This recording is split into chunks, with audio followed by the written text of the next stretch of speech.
Is it warocracy or autocracy?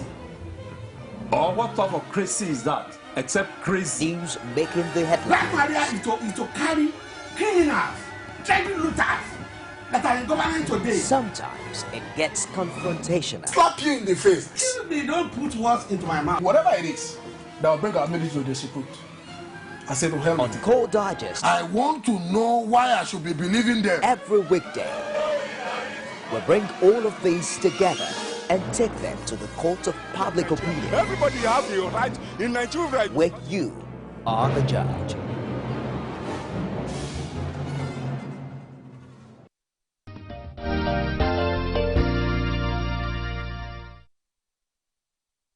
All right, you're welcome back, and if you're just joining us, is your steamy participatory breakfast program Core Digest, and today I said earlier that we'll be looking at a topic that encompasses every economic facet of the Nigerian society, a product that it's supposed to be a blessing, but some people see it as a curse. I'm talking about the Nigerian oil and gas sector, a blessing or a curse. And I have in the studio with me an expert in that area.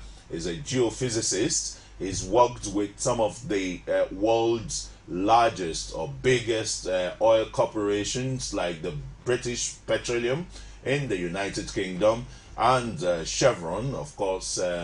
You know, these two companies are very, except for BP, that metamorphosed into Shell BP now, but Chevron too, very, very, you know, active in the Nigerian oil sector. Let me use the word active in parentheses. I have Samuel Diminas, is an oil and gas expert. Samuel?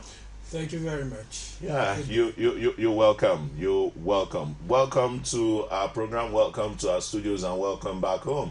Because I know you've been crisscrossing the country, you know, in search of better opportunities for your business in the oil and gas sector. Now, look at Nigeria. Since 1958, when Nigeria started drilling commercial oil, one would have thought that this country would have become an El Dorado that the likes of Dubai, Kuwait, Saudi Arabia, Indonesia, Malaysia, you know, are turning to or have turned to. What is our own bane here? Why is the black gold not golden for us? Thank you very much. The black gold is golden for us in as much as it provides the main funding for the entire country. In terms of development, a mineral resource means nothing if the people can't do anything with it. And we need to understand that about Nigeria. Our development will depend not on the mineral resources we have. I'll give you an example. If you go to Sierra Leone, there are places, there are mines where you could actually pick Diamonds, yeah. It doesn't do anything for Sierra Leone. If you go there, some of those people who pick those diamonds are paupers. Now, if you go to a store in London, that same diamond somebody's paid $1 a day to pick could sell for $1 million. There has to be a value. You know, nobody drinks crude oil, nobody eats crude oil. It has to go through a value chain. It has to be refined. There are so many technologies involved. There are so many manufacturing companies that are supported by the product. Then again, the product you're refining, you're using it to power some other equipment. So oil itself is not a very important tool apart from making money. So that's what the problem is with Nigeria. We are just focused on the rent-seeking part of these operations. We just bill the oil companies, they pay us, so we are landlords. That is what we've been doing with oil so far. So there is the positive side and there is the negative side. The positive side is it puts money on the table. What we do with the money as a country is left to us. The negative side is that we have not utilized the resources it provides in order to develop our country further. you've been in this industry, yes. You've started on a premise that really touches the soul, of the country. Is it the framework at the onset, the Nigerian government policy about the oil industry that has affected, the retardation that we're seeing? Because I don't want to talk about the degradation of the environment yet, but let's look at the retardation. A time it was just basic price, like in the 70s or in the 60s. Oil was selling for less than $10, about $10, and during the Israeli-Arab War, the Yom Kippur War, it shot up, you understand, to about $30-40, and that was when we had a military head of government who said his problem, They didn't know what to do with money. yeah, wasn't not having money, but what to do with the money, and even paid off striking workers in the Caribbean, their salaries backlogged for 1 year. Yes, mismanagement is the problem. I don't think there's any person that doubts that. You have to be able to manage anything you have to succeed with it. We haven't done that. And the problem we had, as you said, is the foundation that has been laid in terms of policies that are a problem for any government that comes in. In order to resolve this issue, at the heart of it, and I've never seen any analyst in Nigeria talk about this, which is the main problem. The people themselves resist change very seriously. We have a system that is regulated and operated as a monopoly by the government. Now I'm talking about the downstream sector. Yeah. Because the upstream sector is doing quite well. Sincerely speaking, if we have to look at what is happening in that sector. Nigeria, A lot of the majors are fanning out, you know that. No, that's a global. When it's a global issue based on prices and all that, we can understand. The majors are not fanning out; they are moving, and that's another problem based on security issues offshore. Yeah, I know. If that is what you're referring to. Yeah, that's it. Yeah. But in terms of, and this is a reality, this is a fact. Let's look at the positives first of all. We'll go to the negatives because they are numerous. Nigeria is the only country in Africa. So our problem might not particularly be Nigeria. It might be bigger. Nigeria is the only country in Africa where you have a developed local industry. We have a very, very sophisticated industry in terms of upstream operations. You probably have hundreds of local Nigerian companies who produce their own crude oil. You don't see that in any other part of Africa. It just doesn't work that way. If we stay in this trend, and this local industrial capacity development started in the early 90s under IBB. IBB, absolutely. Yeah. If we stay in that trend, you might be able to see corn oil moving into the ultra deep waters, into other countries, becoming global players. Yeah. Our friend is actually and it has failed now, but there are inroads that Nigerians have been able to make in terms of the capacity. But those inroads are those oil wells, like I said, or like I mentioned earlier, that the majors are abandoning and the rest. You're right. And how many barrels are they getting? These are wells that have been found. that have been drilled for more than 40 years. You're and right. The rest. We lack we lack the capacity to compete in the Western world. But look at where I'm coming from. What I'm saying is that, looking at our region, we are very much ahead. But addressing what you're saying, yes, we lack the capacity, and this is a difficult time for the oil industry. So things are getting worse. Again, mismanagement. When the first question you ask the country and the oil companies that are crying now is, oil prices were $100 for a long time. What did you do? Yeah. Did you save for the future? And so on and so forth. We did not. So I was just pointing out the positives.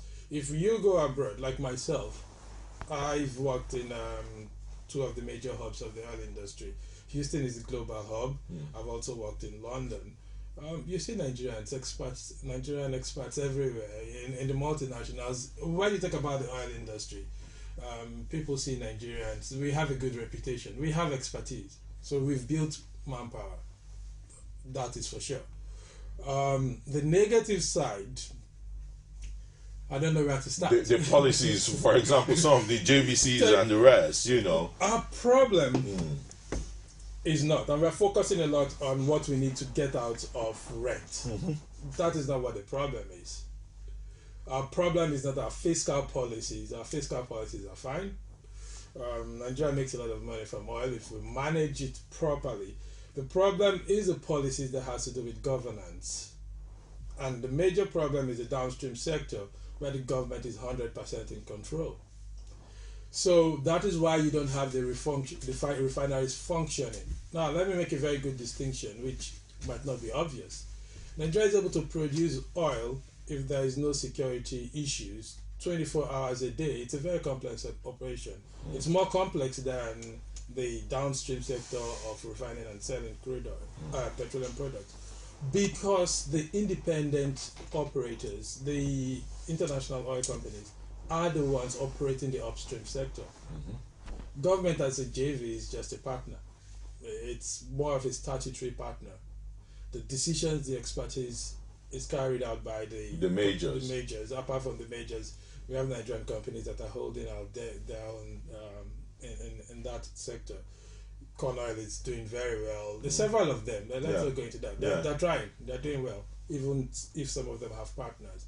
But Nigerian companies can run that sector very well because it's independent. It's in the hands of the private sector. When you come to the downstream sector, not only is it entirely in the hands of government, it is a monopoly. Government is responsible for every petroleum product that comes into this country. Whoever imports petroleum products is a contractor to NNPC. Now, even if you have a private individual running that monopoly, it's going to be ineffective. So we have that problem with that policy. And because we have a lot of interest that want it to remain that way, because they make a lot of money when that happens, the population is not well informed. And the population, the people are the ones that are now resisting the efforts to stop that. You know about the deregulation, strikes. And so whenever any government comes in, and you need a lot of political capital to attempt that. Every government has attempted that unsuccessfully. And it becomes fearful when you start looking at the future, which government will be able to do that, because that is the solution. Without doing that, it won't work. Even if you have the NNPC, you say your work should be to distribute water, just NNPC, all around a country as big as Nigeria. They won't be able to distribute water properly. Talk much less of crude oil, refining, operating it profitably, because you have to manage your refineries for them to work properly. So government can't do that. Even the American government can't do that, because there's bureaucracy in government. If you watch the news, you see in America, the Senate, they've not passed any bill since Obama became a president, because they are always fighting between the Republicans and the Democrats. So you can imagine if there was a refinery that needs turnaround maintenance, and Obama is supposed to award that contract, it's going to take years fighting what should we do about this. So that is why you separate government from the business aspects, important business aspects. So NNPC should be unbundled totally and make it a private entity like we have. But wait, Petrobras, Aramco, I've forgotten the name of the one in Indonesia. Petronas. Okay. You know, why are they successful? The other successful one is Saudi Aramco.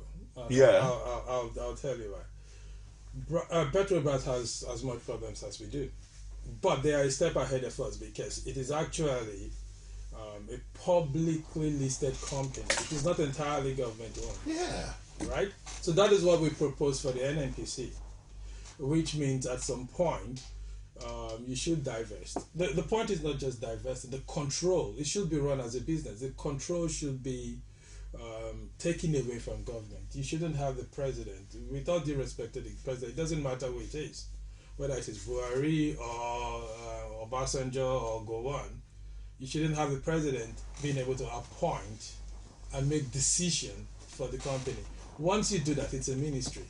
It's not a corporation. Now, Brazil Petrobras doesn't operate that way. They have, I think, 40% controlled by private entities. Now, that's one case. But they still have their problems because it's 60% government control. A lot of corruption, a lot of influence peddling still goes on. So Petrobras is a basket case right now as we speak. They have so many problems. The same thing with most of the companies. Now, when you go to the Arab countries, it's a different ballgame. These are not democracies. These are places whereby these companies are run almost as private entities. And they have excess money, more than enough money to throw around to make sure they employ expatriates, they do everything possible to make it going. But it's a different case. We should realize this. If we're looking at examples, we should look at examples that are suitable to ours. We look at democracies. We look at countries where you have the Senate. Now, why am I talking about democracies? Because in a democracy, you have a lot more influence, political influence around the country. You have governors intervening. The president doesn't have to know about it. If I'm the MD of the NNPC, I know that the Senate president is influential. I know the chairman of the Petroleum Committee is influential. So you have so many other entities that make life a bit more difficult than when you have even the military government. And I think the president will tell you that it was easier when he was the military president for him to make a decision on the NNPC. Now you can't. You talked about the unbundling. You can't even do that legally. You have to go through the Senate. You have to The go National through Assembly. the National Assembly. To amend the act. So you spend days on that politics. One senator comes in, he wants this. It's a difficult process. It's the same thing in America. If they had a national oil company that has to go through the Senate for anything, it gets grounded there. We should understand how politics is. It's not because we are Nigerians. That is politics. So separating business from politics is where the solution is. Right now, it's Always, is a political entity. You can appoint, you can fire, you can do anything based on political power and decisions.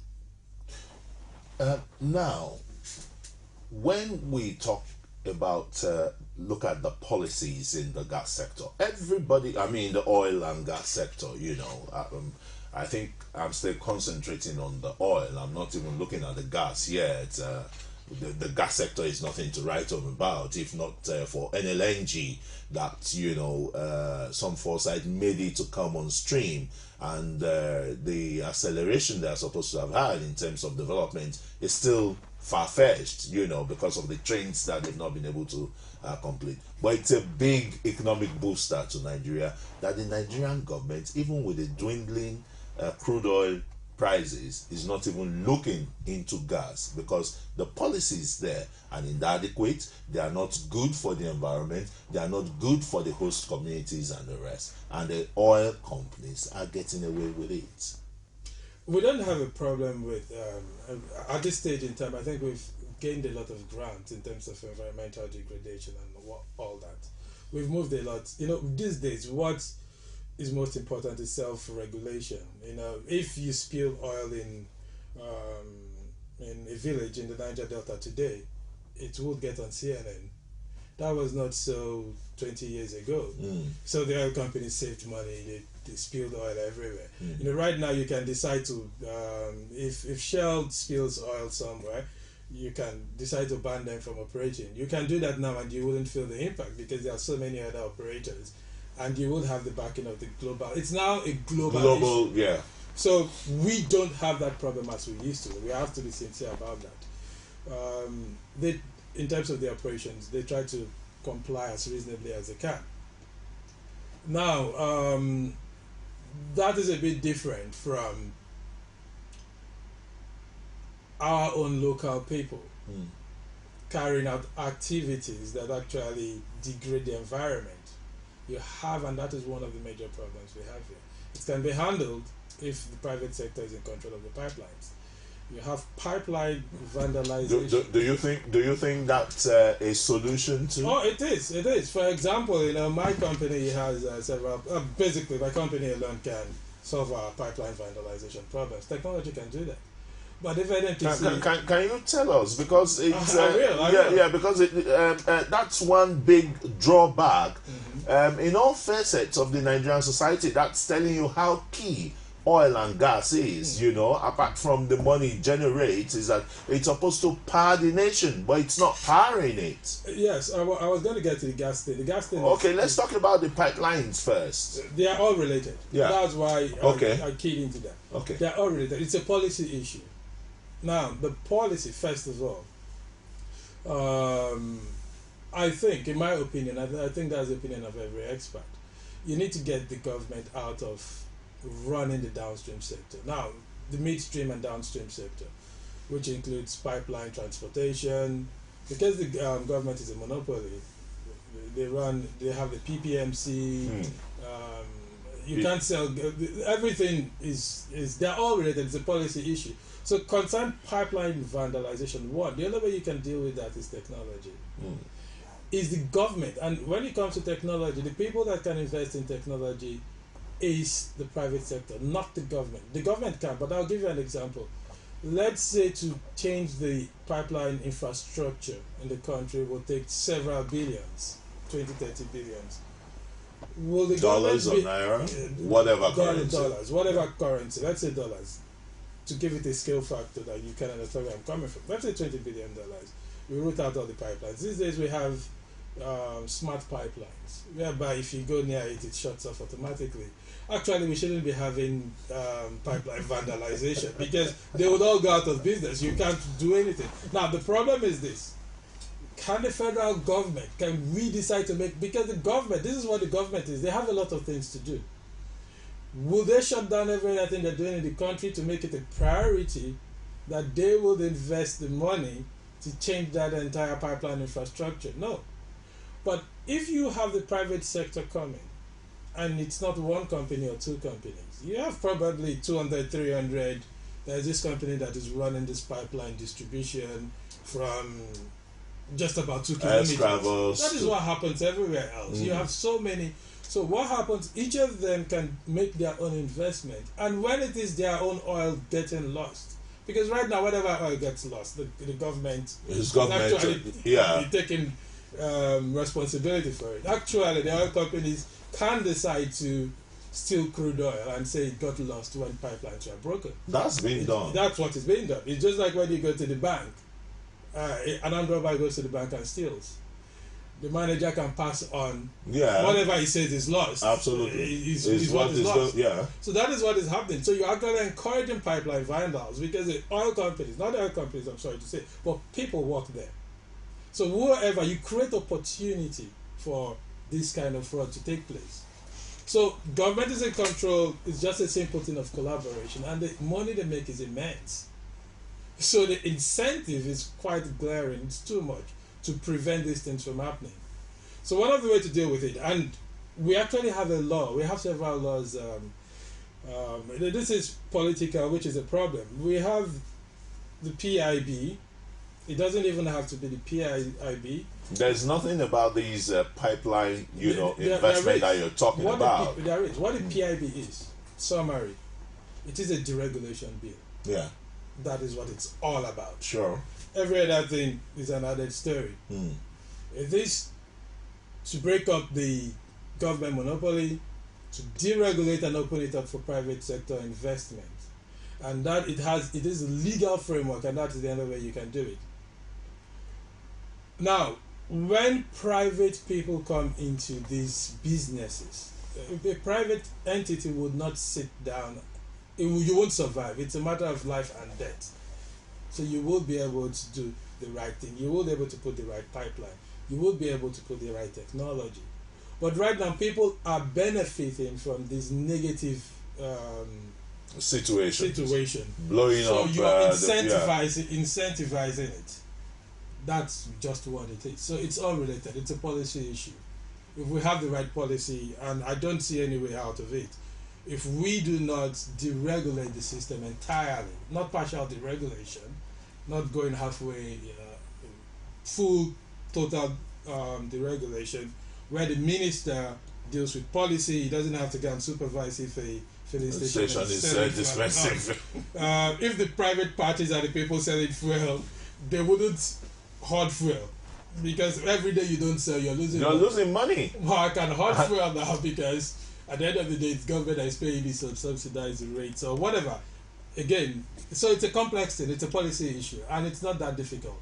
The difficulty is in the political will. Not only the political will, there is the will, but the people have to be educated and informed appropriately, because the people are going to resist. They're going to resist along with the unions. NLC has been in the forefront of stopping deregulation because they are interested and benefit massively. So those are some of the problems we have.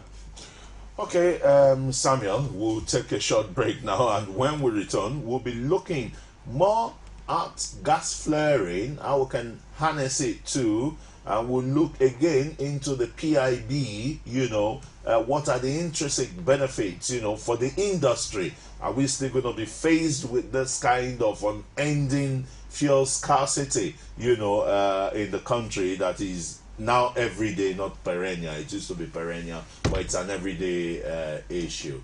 Would ask you to stay tuned, and we'll be back.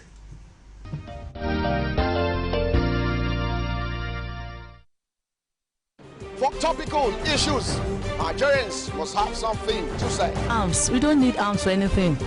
Let them put it into education. They need to buy another arms now. What are they fighting for? Government should deal with them squarely. Please help us bring back our guests. No money, no markets. We are dying. Everybody is crying. Nothing. Any man God support, no man stops. It's a prophecy I believe he must have received from heaven. Yes.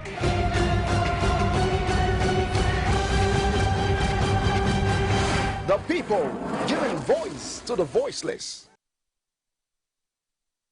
Every day, every hour, and every minute, news break in Nigeria. Things happen so fast, it's most times difficult to track and comprehend them. But that's what we do right here on Digit 360. 2015, would you want to come back again? It's like asking Jesus Christ if he knew he was going to die, will you want to come back as the savior of the world again? We do not just help you track the stories, we break them down, explore all the angles, analyze the issues so that you can fully comprehend the stories and use them to make the right decisions.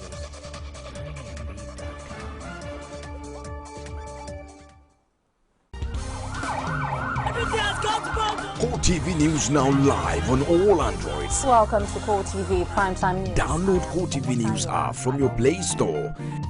Click on the menu to see all our top stories from politics, sports, business, foreign news and live TV to watch us live on your mobile. I want to know why I should be believing them. You can also click on video to see all our YouTube videos. Core TV News, a 24-hour news station.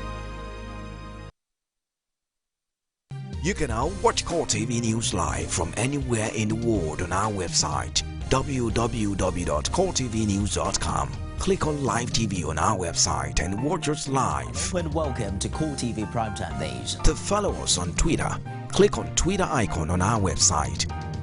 On Facebook, click on the Facebook and YouTube to see all our previous news production.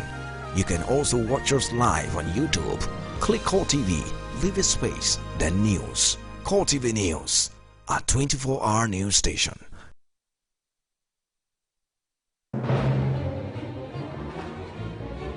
Is it wallcracy or autocracy? Or what type of crazy is that? Except crazy. News making the headlines. Black Maria is to carry criminals, trading looters that are in government today. Sometimes it gets confrontational. Slap you in the face. They don't put words into my mouth. Whatever it is that will bring our military to disrepute, I said to hell on with it. Core Digest. I want to know why I should be believing them. Every weekday, we bring all of these together and take them to the court of public opinion. Everybody has a right in Nigeria. Where you are the judge.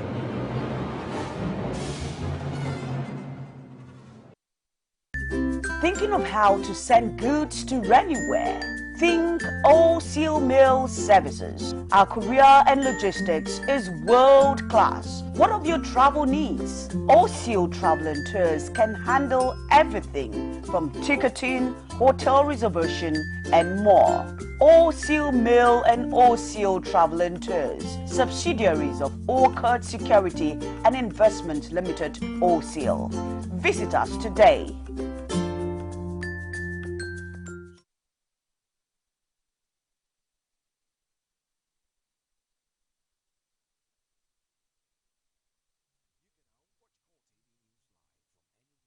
Word on our website www.coretvnews.com. Click on Live TV on our website and watch us live. And welcome to Core TV Primetime Days. To follow us on Twitter, click on Twitter icon on our website. On Facebook, click on the Facebook and YouTube to see all our previous news production.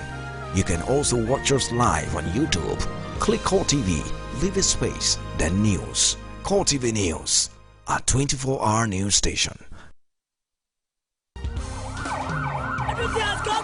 Core TV News now live on all Androids. Welcome to Core TV Primetime News. Download Core TV News app from your Play Store.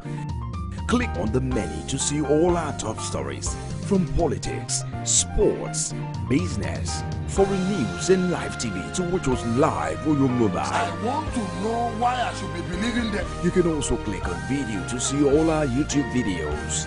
Core TV News, a 24-hour news station.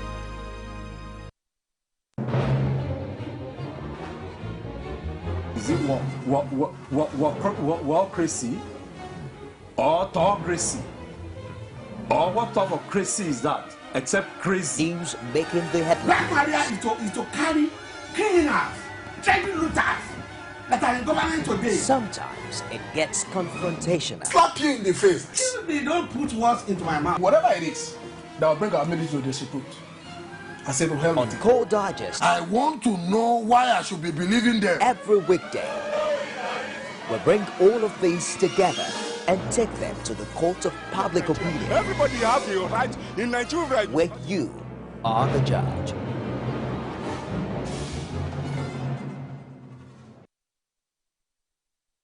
For topical issues, Nigerians must have something to say. Arms. We don't need arms for anything. Let them put it into education. They need to buy another arms now. What are they fighting for? Government should deal with them squarely. Please help us bring back our guests. No money, no markets. We are dying. Everybody is crying. Nothing. Any man God support, no man stops. It's a prophecy I believe he must have received from heaven. Yes.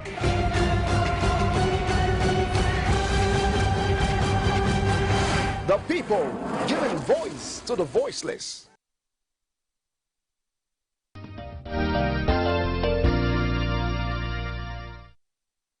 Alright, welcome back now. I have a full complement of my guests in the house. Sammy Akindikwe, our business analyst, is joined. Morning and welcome. Morning, I'm sure it's the petrol scarcity that must have held you back. Exactly. It's most unusual. That's what we're talking about, you know. Well, that's why we're looking along with another expert in the oil and gas sector in the house, Samuel Diminas. You know, we're looking at all the entity of the Nigerian oil and gas sector. You know, is it been a blessing? Is it been a curse? And you've said is there a skill to measure it? Is just what I really want to ask. But let's look at what is most germane that you've mentioned earlier, Samuel. Only less than 72 hours ago, the Nigerian National Petroleum Corporation said it expended 104.3 billion naira to maintain oil and gas pipelines in Nigeria. And this is a colossal waste by all standards. What should governments be doing? I don't want to talk about the NNPC now. What should President Muhammadu Buhari be doing as a Minister of Petroleum Resources? Very good question. This is what they need to do. They need to get out of that pipeline business. Simple and short. This is what the problem with government. I'll explain it to you. if you, let's say you own the pipeline and it breaks and you fix it with $1 million, you would prevent it from breaking again, ever. Because if it keeps breaking, you go out of business. Now for government never goes out of business. So there's an incentive for that pipeline to be breaking every day, because when it breaks, you get money from government to fix pipelines. So those who work in government benefit when they're in business, when things go wrong. Sorry to digress, but let's go to the refineries as well. Yeah. If the refineries are functioning properly, for a business, you make money because you can refine and sell. For government, you don't make money because nobody gives you a bonus because you're working at the refinery because you produced 1 million barrels of crude oil. Government is a social service, it's not a business. So there is a conflict of interest there. So if the refinery breaks down, they don't lay off the workers. They don't lay off the workers. Still there. They are still paid. We can award contracts. Yeah. Let's assume that we are all saints. If I award a 30 million contract every month to contractor A, sometimes he's going to see my son and dash him $100. It's going to be, I benefit. So this is a fundamental issue about human nature. It's not about Nigeria. When you take business and put in the hands of government, this is what happens everywhere. And there are examples everywhere. As I said, I started my career in BP. They had the same problem. There was a time when they used to have power failure, fuel crisis, fuel queues, even in America. And they told this part of food deregulation, removing and separating business from government. And I think that is what the problem is. Sammy? Yeah, I think the moment the Nigerian government fails to realize that it's not a social entrepreneur, I think at that point change will begin to happen. Because if you look at the setup of Nigerian government system, a particular wins election and then he has some members of the party, and because of their own vested interest, they don't want the government to give us the juicy parts of the system. And so because of that, the whole nation suffers. And you know, just like he said that the moment the government realize that they are not in the business of refining crude oil, protecting the pipeline and all of that, then it starts becoming a blessing. Really, it's not what you have that changes your life. It is what you do with what you have. And a country like Singapore does not have as much as Nigeria has, and they are doing very fantastically well. I don't even know any mineral that Singapore has, or even Japan. Basically, their strength is on tourism, and they are doing far well than Nigeria today. And I believe strongly that if the government can take that willpower and decide to let this one be. Take for example the telecoms. In the telecoms, I mean, we struggled with this over the years until they now decided that, okay, all of you come and buy whatever you want to buy, and then you see the way it is, and then the government should play the role of the regulator. Okay, you've not paid so, you did not buy so line, you did not register so line, pay 1 trillion, and that's how it should be. But when the government is not ready to take its eyes off the hot cake, I mean the oil and gas industry, then it becomes a problem. And as a matter of fact, it's the government that even made it to be the hot cake. It doesn't supposed to be, because that was not our strength back in the days. So I believe strongly that the government has the power to turn things around, and this is about our best time to do that. Fantastic. Samuel, let me not say that you're probably holding back some information about the how the pipeline system works, in places where you've worked and in other clients. We talked about Petrobras, Saudi Aramco, Petronas, you know, and the rest. But there was a unique thing you mentioned, that these days you don't have the kind of 40-50-year-old pipelines that the oil companies and NNPC are still operating.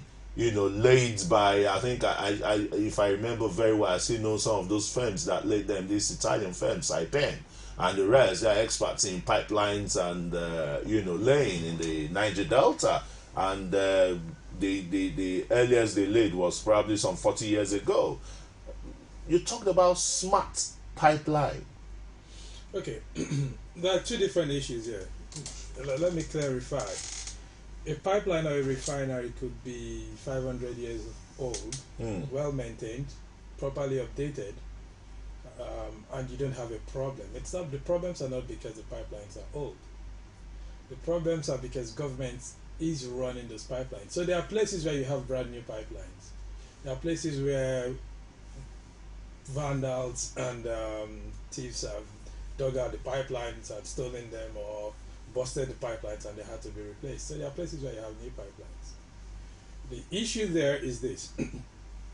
The system incentivizes a situation whereby those pipelines continuously getting busted because it's a contract for people.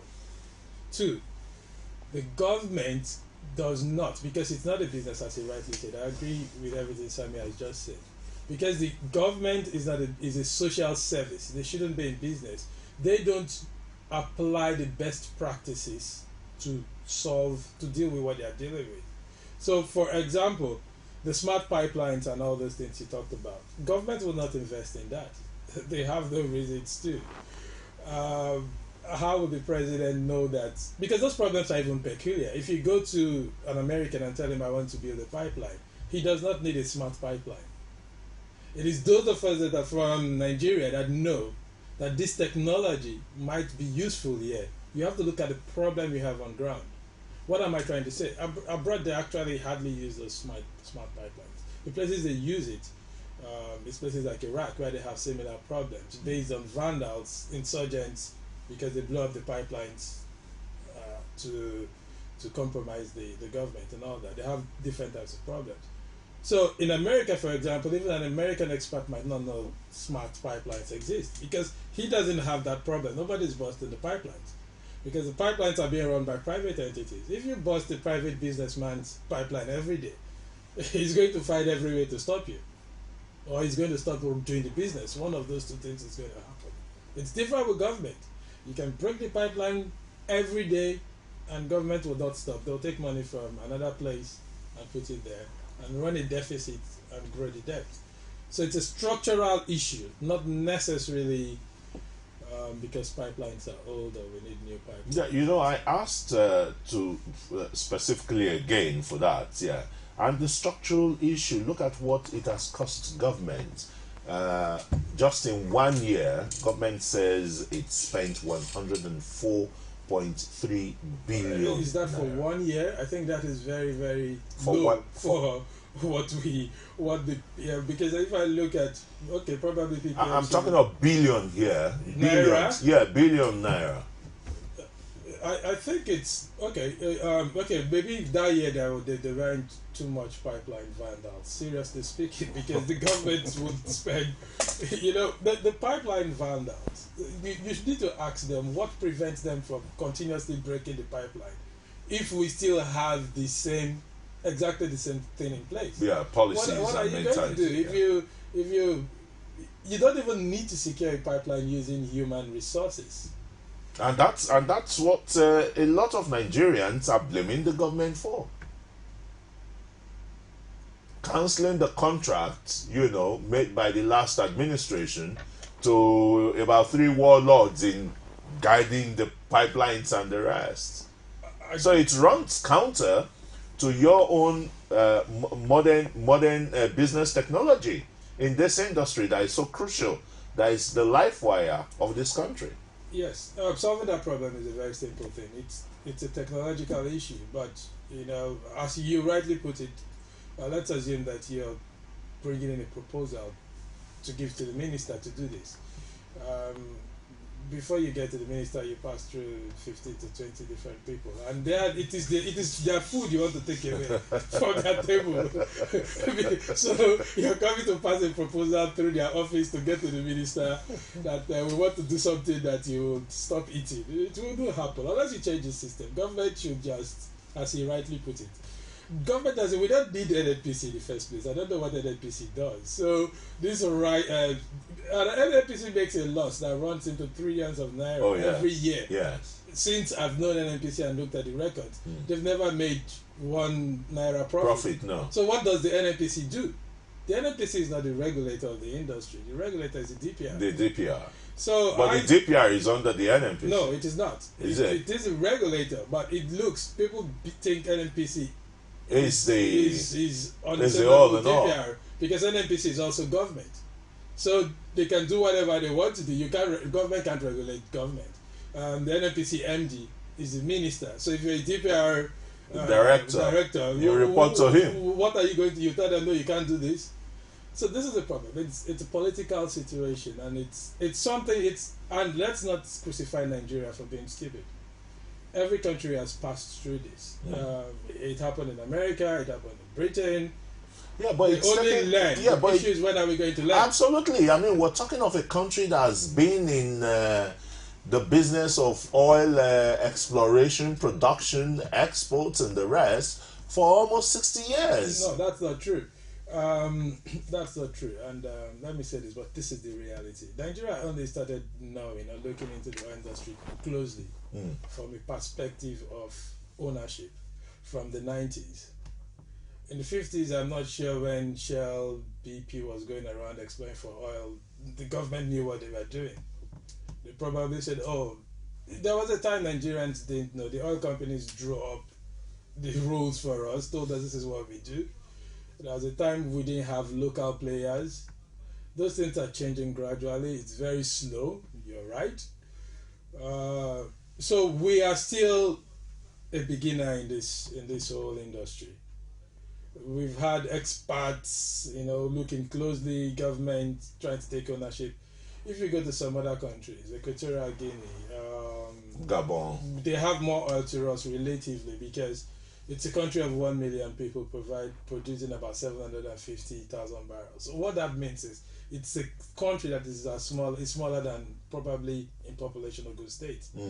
So you can imagine that amount of crude oil, there should be paradise. Yes. We have the same problem with Angola. It's the same thing in a lot of places. So it's a learning process. We, in as much as we criticize ourselves, we also need to point out the fact that this is where we need to go. It's not a failed system. There is still hope, and this is what we need to do. We're taking too long in getting there. And the rest. Okay, just one moment, Samuel, before you come in. Let me join our viewers to join us on discussion this morning by calling us on 234-816-481-8001. For the unsighted, I'll repeat it again, is 0816-481-8001. We're waiting for your call and join us in the discourse. Yes, Samuel. Yeah, I believe that when you fall once, it's a mistake. But when you keep falling, it's a choice. And for Nigeria to still remain in this type of state for sometimes it's a choice. Kind of, if you by the political elite. Yes. Because sorry, let me intervene here because it's good for us to strike the heart of this problem. If Buhari stands up today to say he wants to deregulate this industry and follow it through, he's going to lose political followership. You would have people who come to this studio to shout, let them deregulate. Go back, mobilize.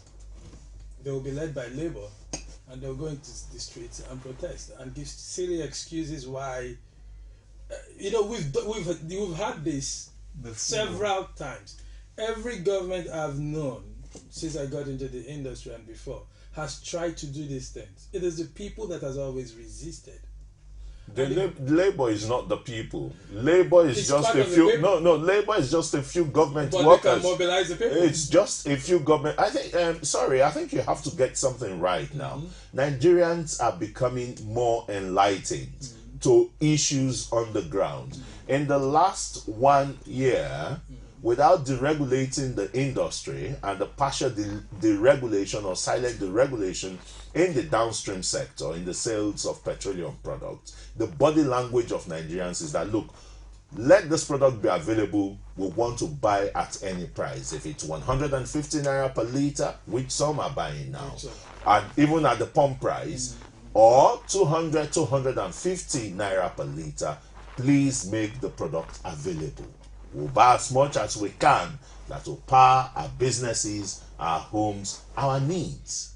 That is what I am saying. Right. So nobody is going to come and say, no, petrol must continue to sell at 80 naira per litre, and as such, we are going to go onto the streets. But we are yet to see that. Well, why did I say we are yet to see when you allow Labour to come out first, then you're going to see what Nigerians will be telling Labour. I will be happy to you will see what Nigerians will be telling Labour. So don't underrate the average Nigerian. They know what is going on. I think Sammy, let me just finish this with him, please. Okay. You take it. But I think this is what I've been saying people have to say. I'm very impressed with what he has said. And this is the first time I heard someone say this publicly. The fact that you are saying, and this is what needs to be done, the people have to be sensitized on all these things we are saying. Now, we are yet to see it, because if we look at history, the last set of times this has happened, there has been that resistance. Samuel, so let's hope. Samuel, it's going to come. You don't have to predicate this on it's happening. It will come. It's going to be a spontaneous reaction. We've got Balogun. He's our first caller from Delta State. Balogun, good morning. Yeah, good morning, Christian Ogoro. Good morning, sir. Thank you very much. We lost you inadvertently yesterday, but we're happy to have you back online. All right, sir. These are my contributions, sir. Please go ahead. This is my contribution. The government of this country is the cause. The oil is not our cause. The government of the Christian government of our past are the problem of our oil sector. They should leave their hands from the oil. Let's just watch the petroleum industry be as been in the House of Representatives and the Senate for more than 10 years. They fail to do anything about it. Imagine our senior president telling us that they don't even know the version to pass. Where they can have a consultant that can give them a very clear version to pass into Nigeria so that Nigerians are suffering. Our leaders are suffering Nigerians. I said the President of the Federal Republic of Nigeria, President Muhammadu Buhari, he was speaking at the colloquium of the people yesterday that Sudan should look beyond oil. And we have passed a budget. What is the amount allocated to agriculture and solid minerals? We want to diversify from our oil. I beg Buhari to reform the agricultural sector and the Nigeria Solid Minerals Department so that our leaders will remove their eyes from our oil. They should look for a good consultant. They travel out every day to see what they are doing. Okay, sorry there, Solomon. But Solomon has hit the nail on the head, Fund other sectors so that there will be less emphasis on oil. You are going to say something. I believe strongly that the approach the government is using is why they are not achieving the result they're supposed to achieve. There's what we call the National Orientation Agency or whatever. Those guys are supposed to come out, orientate the people for a couple of weeks or months about whatever the government is going to do. But forever, they've been perpetually silent. Now, if someone comes to tell me that, you see, the challenge that we have with some of our government system is that they don't speak out. Okay? The petroleum minister has not said anything since. It's just keeping quiet. I mean, I can't put you in charge of my house and you are collecting salary, and then something is happening and you decide to be quiet and you expect me to be quiet. So ordinarily, if the national orientation comes out to say, okay, Nigerians, this is the benefit of deregulation, and that has been discussed. They've taken it through all the medias, and it's been pulled back and forth. And then the government comes up in the 6th month and says, see, we are going to start this process next year. It's going to be very, very acceptable. You already know the mindset of the people. Compared to a situation you just wake up and say, see, we are going to deregulate. And another thing is that I believe strongly that the pipeline things can be broken down into smaller stages. Give it to consulting firms, okay? From here to here, you are in charge. From there to there, you are in charge. And then, you know, you are expected to get a particular result at a particular point in time. And okay, let's just quickly cross over to Nasarawa State. I'm sure in Lafia, where Philip is joining us now. Good morning, Philip. Good morning, sir. Yeah, thank you very much for joining us. What are your thoughts? I know Nasarawa has no oil, but Nasarawa State has no less than 12 solid mineral resources in there.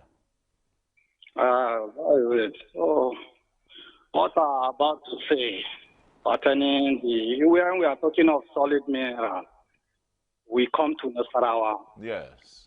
We have all the machineries and everything in Nasarawa.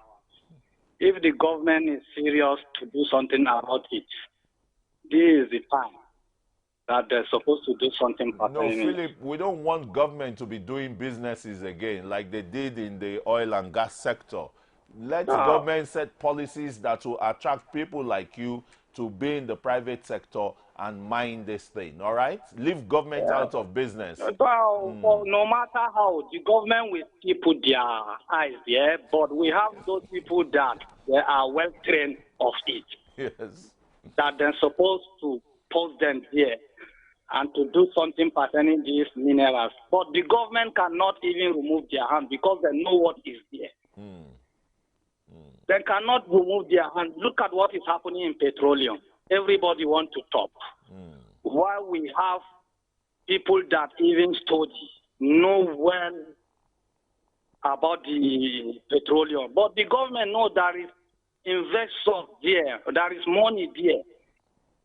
Then cannot remove their hand, no matter how we say it, till when the world will finish, the government will never remove their hand in sort of act. Okay. So, if they should think of it, but for me, my contribution, we have many experienced men that can work more than the way we expect.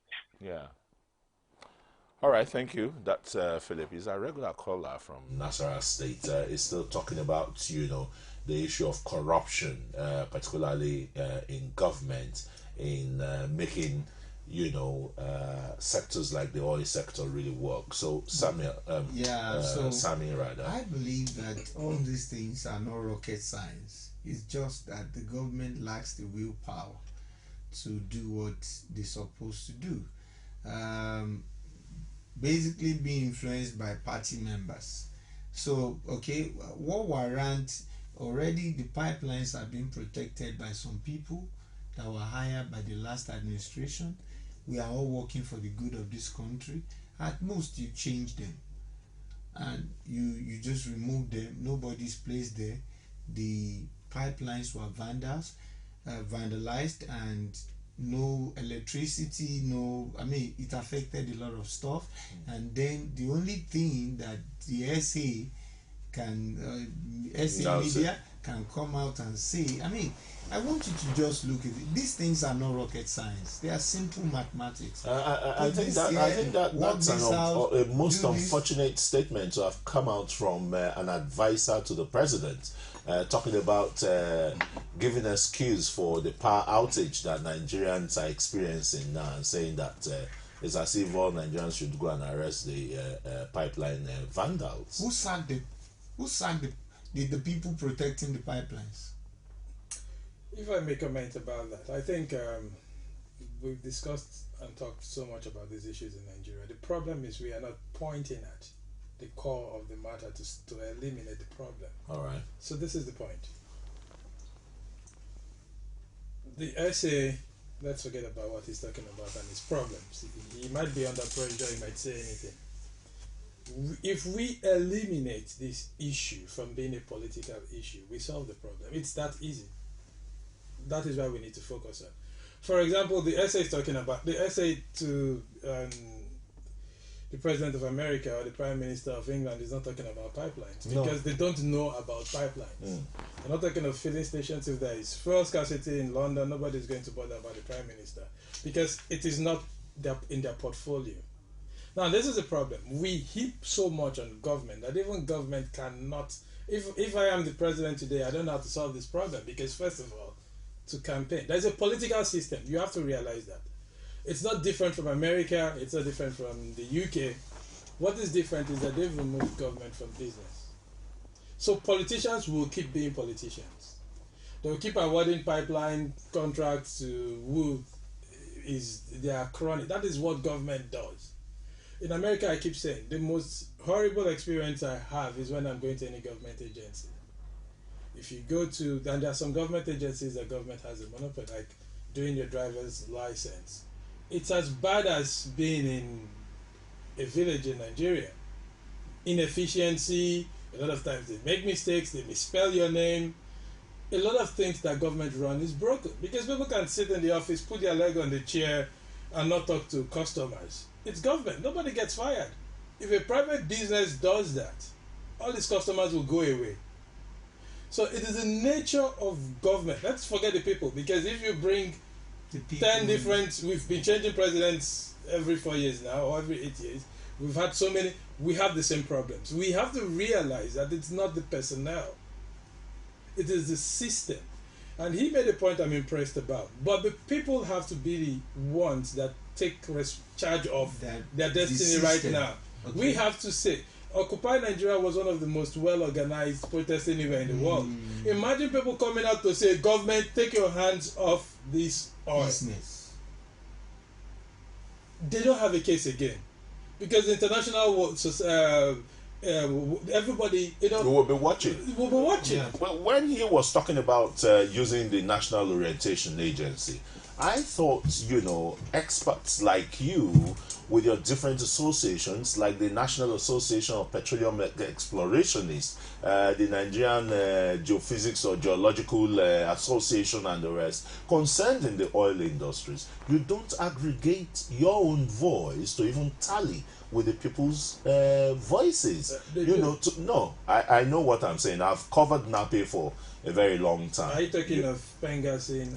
I'm talking of NAPE, National Association of Petroleum Explorationists. Because there is no NAPE member that will tell you that he's happy with government control of the industry. That is what I am saying. And I am talking about a concerted effort, campaign, to sensitize the people, because the people are the ultimate beneficiaries in all of this. I don't get that. You're saying NAPE should go and sensitize the people? It is simple. That's a body of professionals, explorationists in the oil industry. They won't do that. Yeah. Now, this is why they won't do that. Yeah. Now, the same thing with medical doctors. They would go and campaign about telling people, this is what we need to do.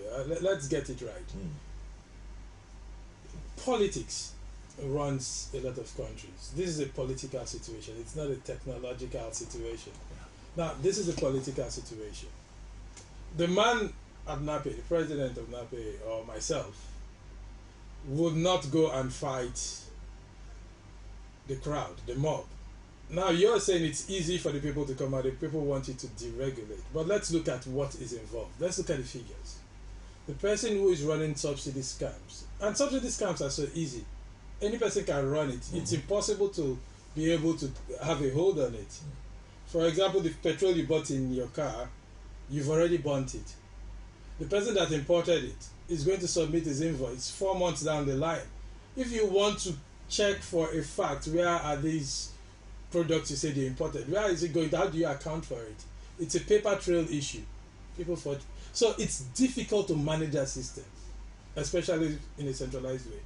So what am I saying? Now, there are people that make trillions of naira, so you're empowering them from these negatives.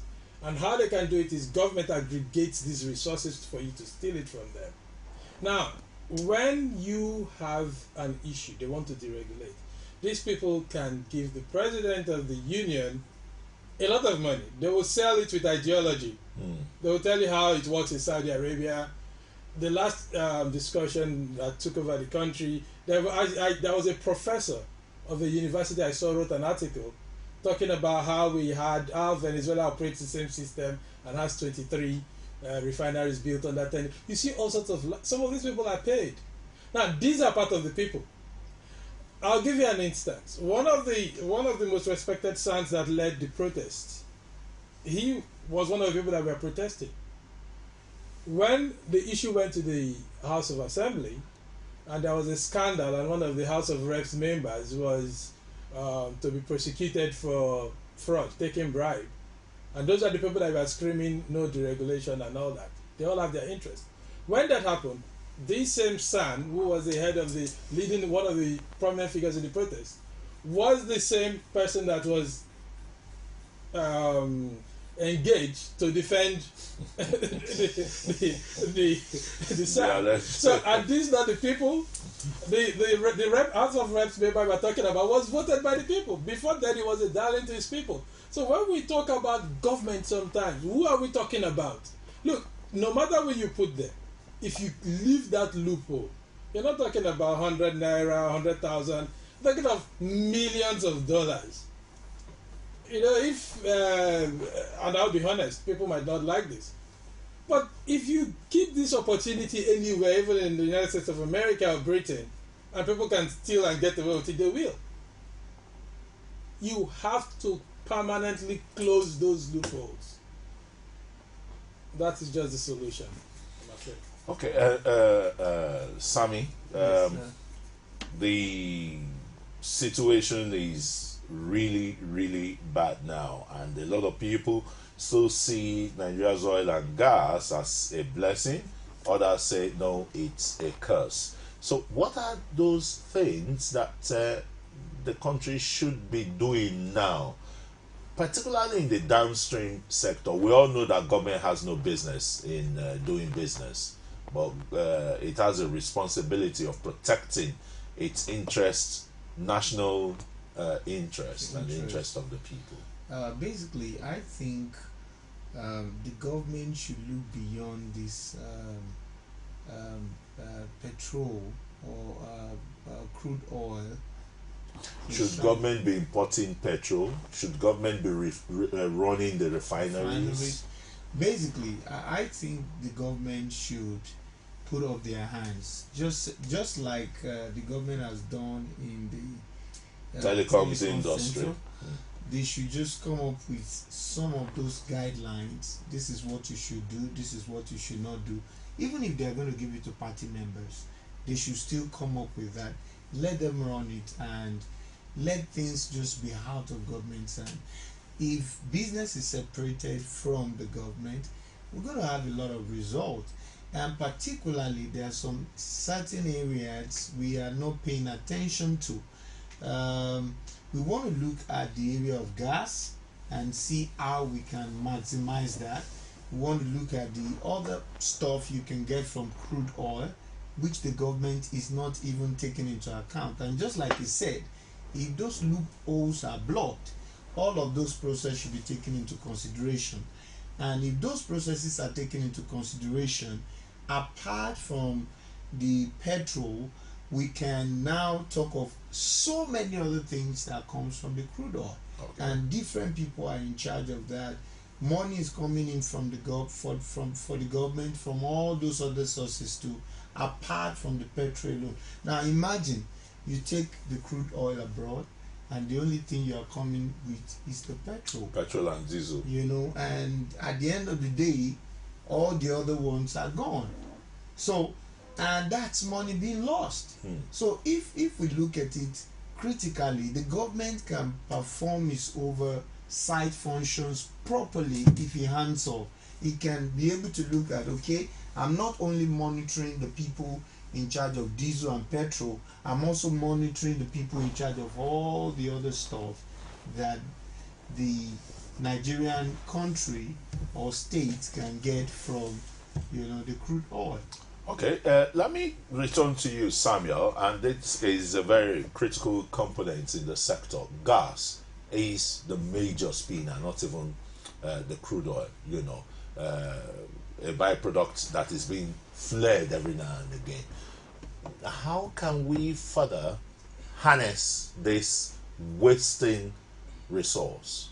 It's the same thing, policy. First of all, for a long time, we had a policy whereby there was no infrastructure to be able to market gas. There was a time when I think till now, I'm not conversant with the current gas policy, but the point here is this. People flaring gas, the reason why they are flaring gas is because it is cheaper to flare gas. Oh, okay, let me just quickly take Samuel from Taraba because we are almost graduate. Yeah, good morning, Samuel. Yes. You see, we are the people that are producing the... Good morning, sir. I'm from Ukari, Taraba State. Okay, you're welcome, yes. Samuel. You see, we are the people that are producing the highest petrol. Yes.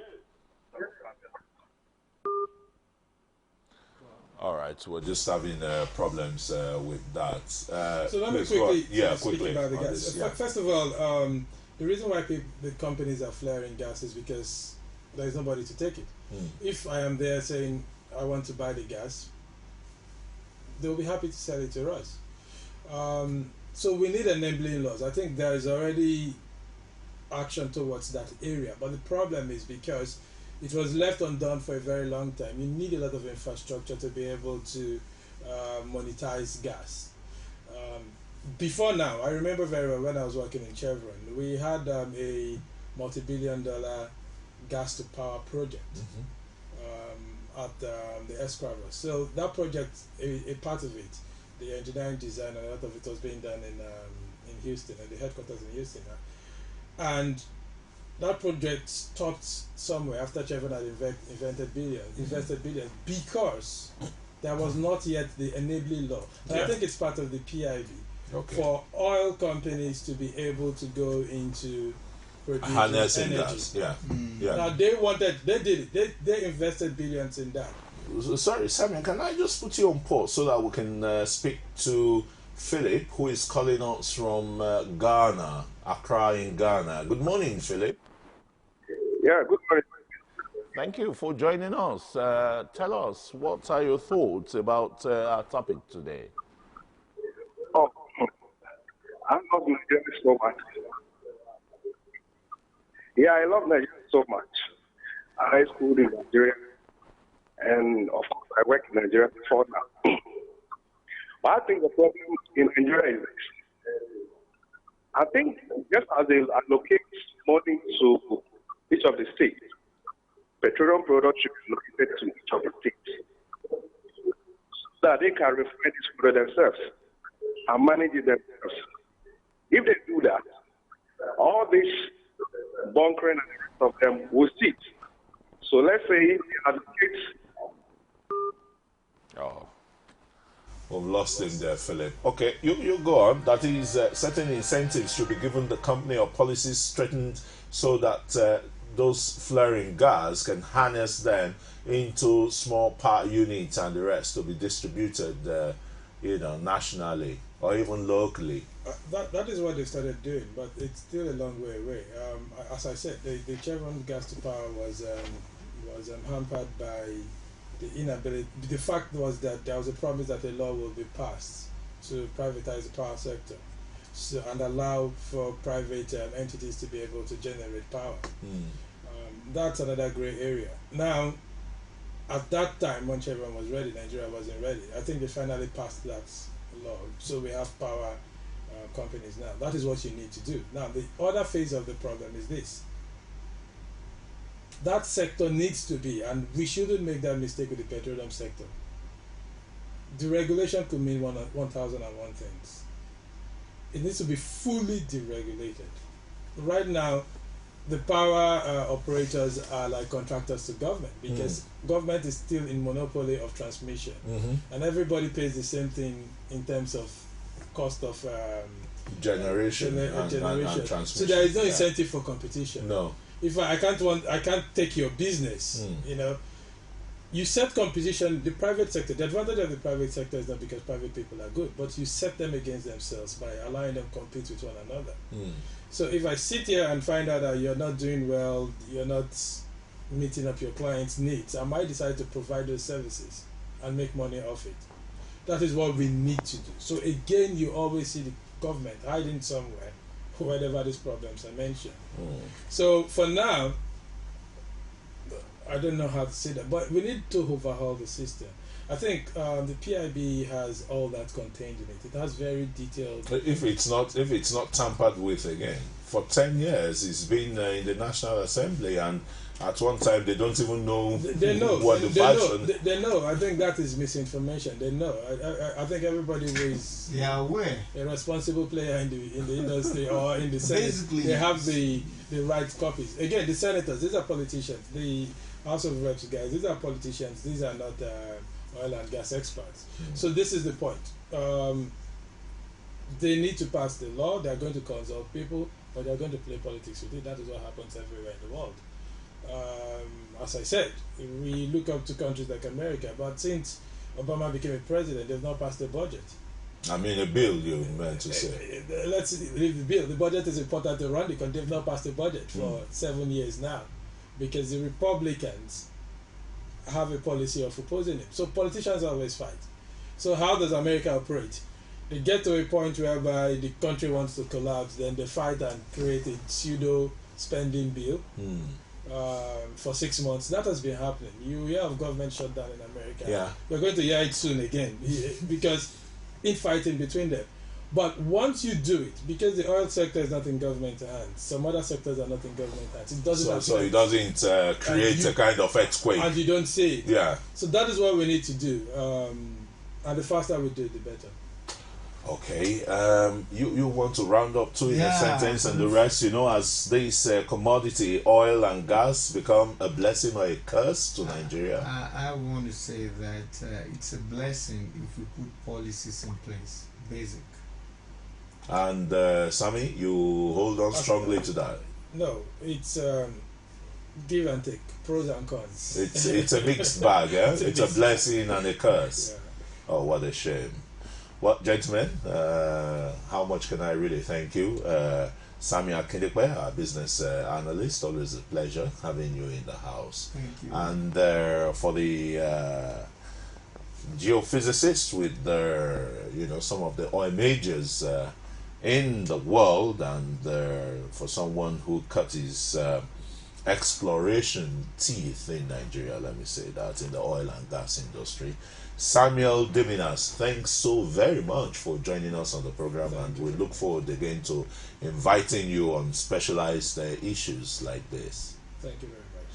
All right, to all our viewers, even including those of you who couldn't get your calls through, just keep trying, and I hope we've touched some chords in your entirety this morning on our topic on Core Digest. Remember to join me again tomorrow for another interesting edition of the program. My name is Christian Ogodo. Thanks so very much for watching, and bye-bye.